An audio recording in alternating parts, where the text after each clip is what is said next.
When people talk about sustainability, it is often assumed that the future will take care of problems.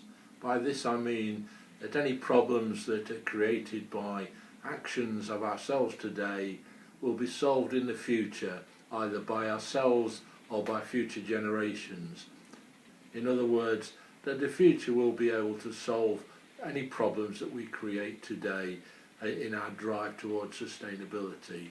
After all, so far we have managed to solve the problems that are being created by past generations, so it is comfortable to assume that the future will solve our problems. Comfortable but lazy. We are taking a high-risk strategy because this assumes that in the future there will be technological and scientific developments which will lead to solutions to problems that we are creating in the present, and it assumes that there will be cultural developments which also mean that we have the will to take care of those problems. So we're assuming that there will be developments in the future that will take care of the problems that we create today. Now this is okay, but if we're going to do that, then there are certain prerequisites that need to take place. In the first place, it is apparent that education becomes of very great importance, because without education we cannot have scientific development, without education we cannot have technological development, and without education we cannot have the cultural developments that we need. So education is an important prerequisite of this approach to sustainability.